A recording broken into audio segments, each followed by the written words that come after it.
Hello everyone, हम class 6 विज्ञान NCERT को स्टडी कर रहे हैं। आज के इस वीडियो में हम इस बुक के चैप्टर नंबर 4, 5 एंड 6 को डिस्कस करेंगे। ये जो बुक है क्लास 6 विज्ञान की, वो विज्ञान को लेकर के आपकी एक बेहतरीन समझ डेवलप करती है। तो चलो स्टार्ट करते हैं। सबसे पहले चैप्टर नंबर 4 में हमें ये बताया हुआ है कि हमारे आसपास चारों ओर अलग अलग तरीके की वस्तुएं हैं। इन वस्तुओं को किन गुणों के आधार पर हम अलग अलग समूह में विभाजित कर सकते हैं। तो इस चैप्टर में वस्तुओं के गुणों की, पदार्थों के गुणों की बात की गई है, जिसके आधार पर हम उन वस्तुओं को अलग अलग समूह में विभाजित कर सकते हैं। सबसे पहले बताया हुआ है दिखावट के बारे में। जब भी हम किसी वस्तु को, किसी पदार्थ को देखते हैं तो हमें पता चल जाता है कि वो एक दूसरे से भिन्न दिखाई देते हैं। जैसे कि लकड़ी और लोहा जो है, उन दोनों में भिन्नता है। इसके अलावा अगर हम बात करें लोहा, तांबा, एल्यूमिनियम, ये चीज़ें जो हैं इनमें भी भिन्नता दिखाई देती है। यहाँ पर एक इम्पोर्टेंट बात बताई हुई है कि जब भी आप किसी वस्तु को काटते हो तो उसमें अगर एक चमक या द्युति दिखाई देती है तो इसके लिए उसको बोला जाता है कि वो क्या है, एक धातु है। पदार्थ जिसमें एक प्रकार की द्युति होती है उसको बोलते हैं धातु। लोहा, तांबा, एल्यूमिनियम तथा सोना ये धातुओं के उदाहरण हैं। मतलब जब आप इसको काटते हो तो काटने पर जो टुकड़ा अलग होता है वहां पर एक चमक आपको दिखाई देगी, लेकिन कभी कभी कुछ धातुएं जो होती हैं उनमें इस तरीके की चमक नहीं होती है। तो इसका कारण होता है कि वायु और नमी की अभिक्रियाओं के कारण उनकी जो चमक है वो खत्म हो जाती है। दूसरा पदार्थ का गुण है कठोरता। तो यहाँ पर यह बताया गया है कि किसी भी पदार्थ को जब हम हाथ से दबाते हैं तो हमें पता चलता है कि कुछ तो दब करके संपीड़ित हो जाते हैं, कुछ अपनी ही अवस्था में बने रहते हैं। तो जो संपीड़ित हो जाते हैं, जिनको खरोंचा जा सकता है, उनको बोलते हैं कोमल पदार्थ, और जिन्हें संपीड़ित करना कठिन होता है उनको बोलते हैं कठोर पदार्थ। तो यहाँ पर एग्जाम्पल भी दे रखे हैं कि रुई और स्पंज जो है कोमल है, जबकि लकड़ी जो है कठोर है। अब नेक्स्ट गुण है पदार्थ का, वो है विलेय तथा अविलेय। कोई भी पदार्थ जो है वो किसी दूसरे पदार्थ में घुल जाए तो उसको बोलते हैं विलेय, और जब ना घुले तो उसको बोलते हैं अविलेय। तो यहाँ पर पानी का हमने एक ग्लास लिया, उसमें हमने घोला नमक या चीनी, तो वो घुल गया तो मतलब विलेय है। हमने दूसरे में लिया पानी और घुलाया नमक का लकड़ी का बुरादा, तो वो नहीं घुल पाया, मतलब वो है अविलेय। अब यहाँ पर कुछ इंपॉर्टेंट फैक्ट हैं। सबसे पहले तो यहाँ पर बताया हुआ है कि जल में जो है वो कुछ पदार्थ के अलावा कुछ गैसें जो होती है ना, वो भी विलेय होती है। जैसे कि अगर हम बात करें तो जल में ऑक्सीजन गैस विलीन होती है, और ये जो ऑक्सीजन गैस है वो ही जल में रहने वाले जंतुओं और पादपों की उत्तरजीविता के लिए अत्यंत महत्वपूर्ण है। तो ये चीज आपको यहाँ पर बताई हुई है। दूसरा यहाँ पर आपको बताया हुआ है कि वस्तुओं को हम डिपेंड कर सकते हैं, डिवाइड कर सकते हैं कि वो जल में तैर सकती हैं या डूब सकती हैं। ठीक है, तो इसके आधार पर भी हम वस्तुओं को विभाजित कर सकते हैं। पारदर्शिता के आधार पर कर सकते हैं। किसी वस्तु के आसपास या किसी पदार्थ के आर पार जो हमें दिखाई देता है उसको बोलते हैं पारदर्शी। किसी के आर पार हमें बिल्कुल दिखाई नहीं देता उसको बोलते हैं अपारदर्शी। और किसी के आर पार जो है हमें हल्का धुंधला दिखाई देता है उसको बोलते हैं पारभासी। ये इंपॉर्टेंट वर्ड है। अब यहाँ पर एक चीज और हम समझेंगे, और ये चीज है, देखो इसमें जो नेक्स्ट चैप्टर है उसमें इसी से रिलेट करते हुए हम समझेंगे कि पानी में जब नमक को घोला जाता है तो कितनी क्वांटिटी उसमें किस तरीके से और ज़्यादा घोली जा सकती है पानी में। इस चीज़ को हम नेक्स्ट चैप्टर में समझेंगे। यहाँ पर बताया हुआ है, इसका सारांश दिया हुआ है कि हमारे आसपास जो वस्तुएं हैं वो अलग अलग पदार्थों से बनी है। हर पदार्थ के गुण अलग होते हैं, जिसकी वजह से उस वस्तु का उपयोग भी अलग अलग काम के लिए किया जाता है। विलेय, अविलेय, पारदर्शी, पारभासी, इन सभी के बारे में यहाँ पर बताया हुआ है। नेक्स्ट चैप्टर है, इसमें बताया हुआ है कि मान लो दो पदार्थ जो है वो आपस में मिले हुए हैं। जैसे कि आपने चाय बनाई, अब चाय को आपको चाय पत्ती को अलग करना है और चाय को पीना है, तो उसके लिए आप क्या यूज़ करोगे, आप छलनी यूज़ करोगे। जैसे कि आपने छाछ बनाई, छाछ में से आपको घी को अलग करना है, छाछ को अलग करना है, तो आप किस तरीके से उन सारी पदार्थों को अलग कर सकते हो, ये इस चैप्टर में बताया हुआ है। अलग अलग विधि बताई हुई है, किस तरीके से किस चीज़ में क्या मिक्स है, उसके लिए अलग अलग विधियां हैं। तो सबसे पहले आपको एक पदार्थ से दूसरे पदार्थ को अलग करना है, तो इसमें पृथक्करण की कुछ विधियां हैं। जैसे कि हस्तचयन, हाथ से आप चुन करके अलग कर सकते हो। जैसे कि चावल और दाल में कंकर आ जाते हैं तो हम उनको चुन चुन करके अलग करते हैं। गेहूं साफ करते हैं आटे के लिए, तो उसमें भी चुनने से, मतलब हाथ से उसको साफ किया जाता है।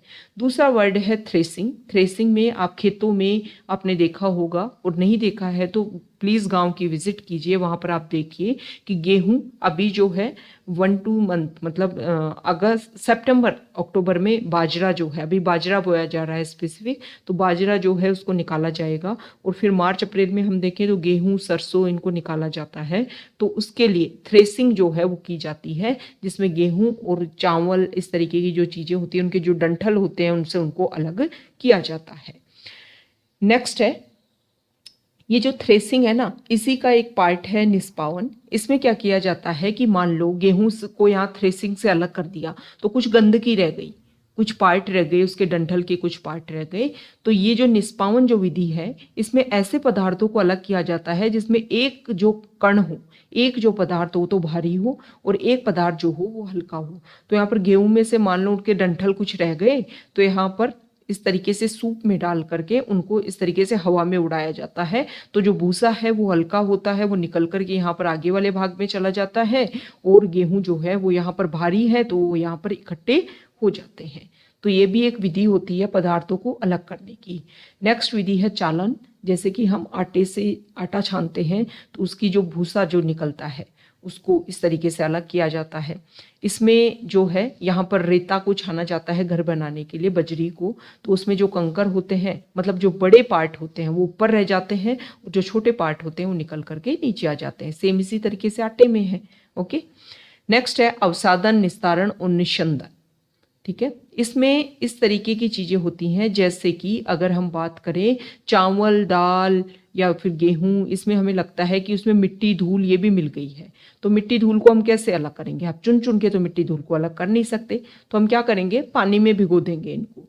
अब जो चीज़ें बाहरी है वो तो जाकर के नीचे बैठ जाएंगी। ओके, तो जो चीज़ें जब नीचे बैठ जाती है, मान लो गेहूं है और गेहूं में जो है वो मिट्टी मिली हुई है, अब हमें इसको अलग करना है, तो चुन करके अलग किया नहीं जा सकता। ठीक है, आप छान करके थोड़ा अलग कर लोगे, लेकिन फिर आपको बिल्कुल क्लीन करना है गेहूं को, तो आप इसको पानी में भिगो दोगे। पानी में जो गेहूं है वो भारी होते हैं, तो नीचे डूब करके जो पैंदा जो होता है बर्तन का तल जो होता है वहां जाकर के जम जाएंगे।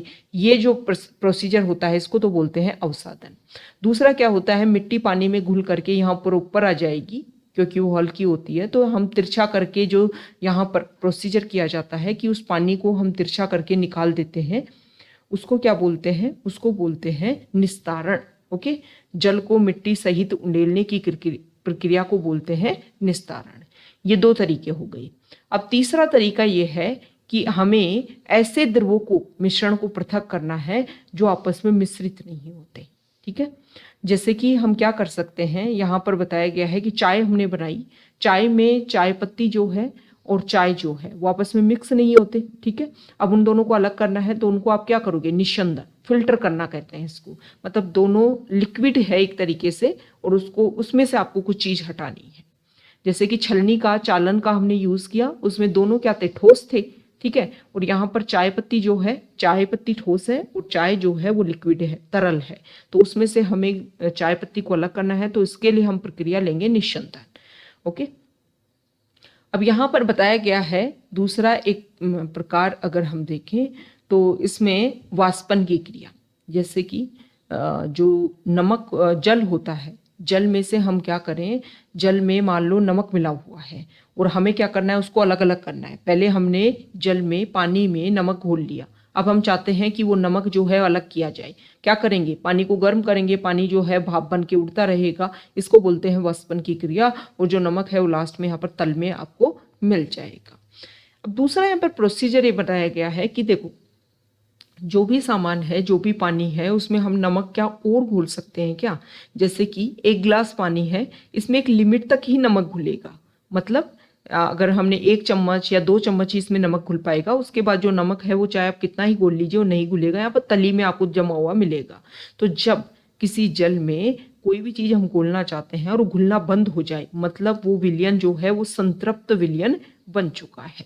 ठीक है, तो यहाँ पर संतृप्त विलयन की बात की गई है और बताया गया है कि क्या अगर हम चाहें तो नमक और घोला जा सकता है, बिल्कुल घोला जा सकता है।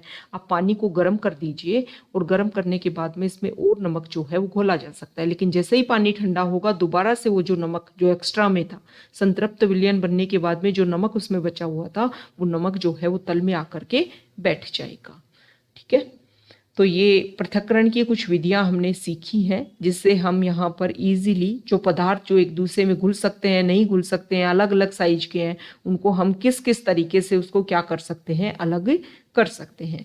यहाँ पर वही बातें बताई हुई हैं जिसके बारे में हमने डिस्कस किया है। नेक्स्ट चैप्टर जो है उसमें सिर्फ इतनी बातें बताई हुई हैं कि हम जो भी हमारे आसपास कुछ परिवर्तन होते रहते हैं, जैसे कि हमें इस तरीके से आप समझ लो इस चैप्टर को। यहाँ पर आपने गेहूं का आटा लिया, आटे में नमक डाला, नमक से आपने लगाया क्या, आटा लगा लिया। तो क्या अब इस आटे से आप जो है वो दोबारा गेहूं का आटा बना सकते हो? मुश्किल है आपके लिए। बना तो सकते हो, आपको इसको सुखाना पड़ेगा, सुखा के आप इसको दोबारा पीसोगे तो थोड़ा प्रोसीजर कर तो सकते हो, लेकिन मुश्किल है। दूसरा, आपने यहाँ पे क्या किया, गेहूं का आटा आपने लगा लिया और उसके बाद में उसकी रोटी बना दी। तो क्या अब इस रोटी से, बनाई हुई रोटी से जो सिक चुकी है, उससे दोबारा आप गेहूं का आटा बना सकते हो, मतलब प्रक्रिया को दोबारा दोहरा सकते हो? तो ये तो नहीं कर सकते आप। दूसरा, एक तरीके से आपने बैलून लिया, गुब्बारे में आपने हवा भरी और उसके बाद में उसने आप में हवा जो है उसको निकाल दिया, मतलब दोबारा जो है गुब्बारा जो है वो दोबारा अपनी अवस्था में आ गया। मतलब इसको, इस प्रक्रिया को आप दोबारा अपनी जो प्राथमिक जो अवस्था थी उसमें लेकर के आ गए। लेकिन अगर मान लो गुब्बारे में आपने हवा भरी और इसमें पेन से आपने छेद कर दिया और फिर हवा निकल गई, तो क्या अब इस गुब्बारे को आप दोबारा हवा से भर सकते हो या फिर जो पहले अवस्था में था उसमें ला सकते हो? तो ये चीजें जो हैं इस चैप्टर में सिर्फ ये बताया गया है कि हमारे चारों तरफ कुछ ऐसे परिवर्तन होते रहते हैं रेगुलर, जो वो कुछ तो अपने पुनः अवस्था में, मतलब जो प्रारंभिक अवस्था है उसमें आ जाते हैं और कुछ परिवर्तन जो है वो नहीं आ पाते हैं। ओके, ये सिर्फ इतना इस चैप्टर में बताया हुआ है। तो ये आज का हमारा डिस्कशन था 3 चैप्टर का। सिर्फ कुछ इंपॉर्टेंट फैक्ट्स हमने डिस्कस किए हैं। एक तो आप ये ध्यान में रखना कि जल जो होता है उसमें कुछ गैसें भी घुली हुई होती हैं, और एक आप ये ध्यान रखना कि नमक जो है वो पानी में आप घोल सकते हो, उसको गर्म करके और ज़्यादा भी घोल सकते हो। ये कुछ फैक्ट्स हैं। ओके, कई बार ऐसी चीज़ें रिलेट होती हैं, कई बार ऐसे स्टेटमेंट हमें देखने को मिलते हैं। ये हमारी जो बेसिक नॉलेज है ना, वो ही उनको एलिमिनेट करने में हमारी हेल्प करती है। Okay, thank you.